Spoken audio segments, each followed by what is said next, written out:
The desert wind howled across the open plains that night, carrying with it the scent of dust, blood, and fear. It wasn't a sound that made you feel calm.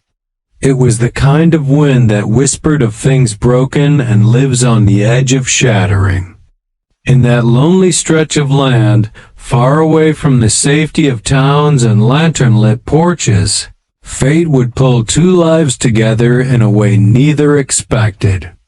If you stay with this story until the end, you'll see how the kindness of one man and the resilience of one woman turned tragedy into something unforgettable.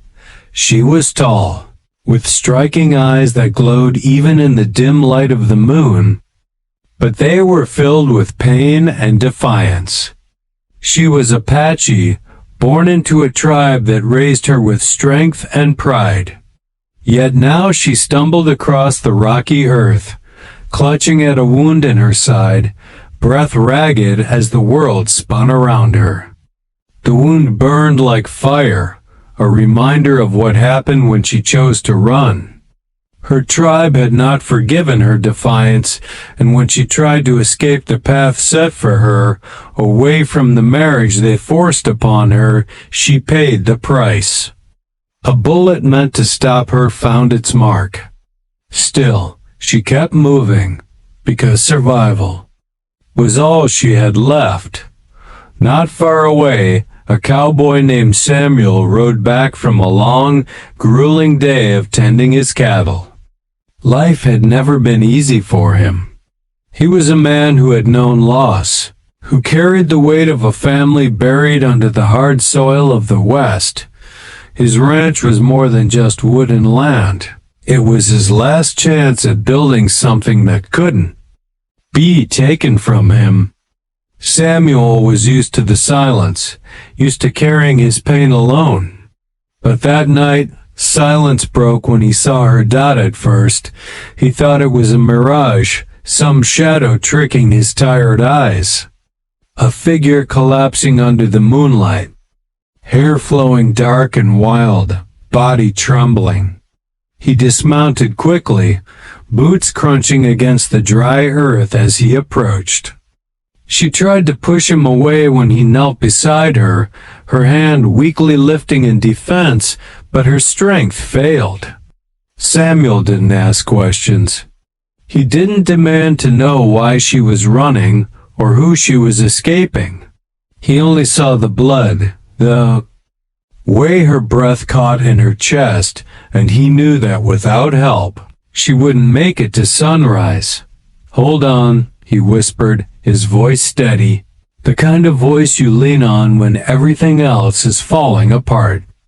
He lifted her carefully into his arms, her head resting against his chest, and carried her toward his homestead. The night was long, and the work was harder still. Samuel cleaned the wound, hands rough yet gentle, whispering quiet reassurances.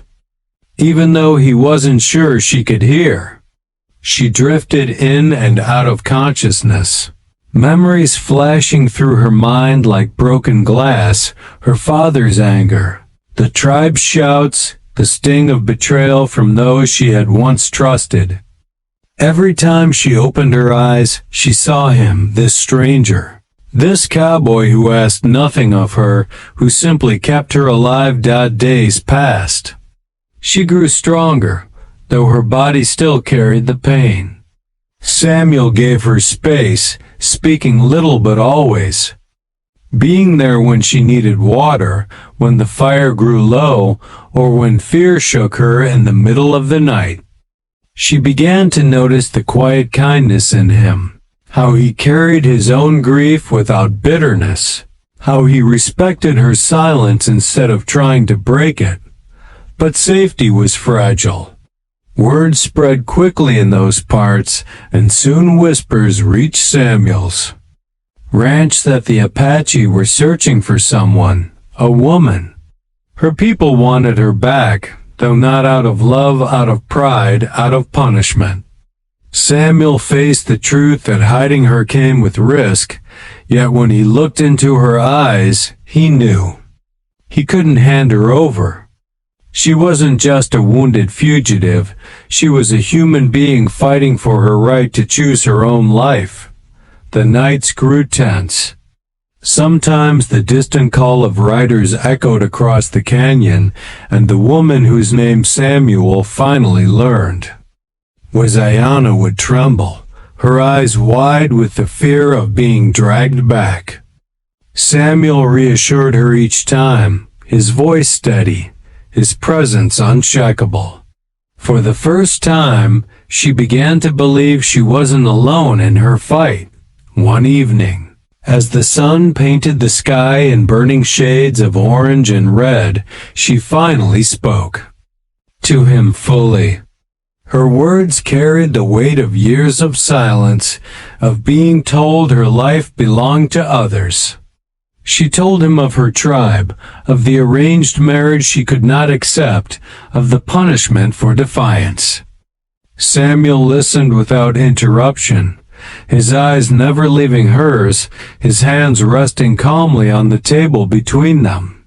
When she finished, tears streaking her face, he simply said, "You deserve to live free. No one can take that from you." Those words sank deep, like water in dry soil. For Ayanna, they were more than comfort. They were the first affirmation she had ever heard that her life belonged to her. But peace never lasts long on the frontier. It wasn't many days later that riders appeared on the horizon, their shadows stretching long against the setting sun. The Apache had found her. Samuel stood at the edge of his property, rifle in hand, heart pounding. He knew they weren't just coming for her. They were coming to test his resolve. Ayanna stood behind him, torn between fear and guilt, knowing that her presence had placed him in danger. The confrontation was heavy with silence. The tribe demanded her return, their voices sharp and cold. Samuel didn't back down. He didn't point his rifle at them in anger, but his stance was firm, unyielding. He spoke with a calm strength that came not from violence, but from conviction. He told them that she had a right to her own life, her own choices, and that no man, no tradition, could chain her against her will. For a long moment, the air seemed to freeze. Then, slowly, the riders pulled back, their eyes filled with fury but their hands unwilling to spill blood that night. They left with promises of return, but Ayanna and Samuel both knew the truth. They had stood their ground, and something in that act of defiance had already changed the course of her life. The days that followed weren't easy. The threat still lingered, but within the quiet walls of Samuel's homestead, something grew between them. It wasn't rushed. It wasn't forced. It was the slow, steady bond of two souls who had both been broken but refused to give in. He offered her safety, not chains. She offered him trust, not demands. And as the seasons turned, the wounds both seen and unseen began to heal. Ayanna found strength in the rhythm of ranch life, in the wide open skies that no one could take from her. Samuel found solace in her presence, a reminder that even in the harshest deserts, something beautiful and resilient could take root. By the time spring came, Ayanna no longer walked with fear.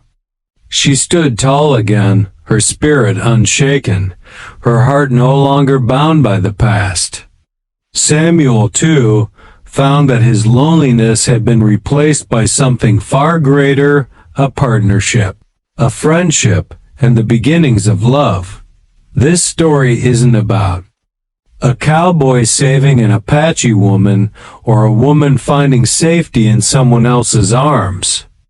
It's about two people who, against the weight of tradition, fear, and pain, Discovered that kindness and courage can carve out a new life even in the hardest of places. And that is the message I leave you with.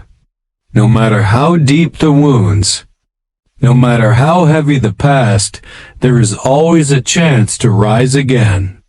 Sometimes, all it takes is one act of compassion, one moment of courage to change the course of a life forever.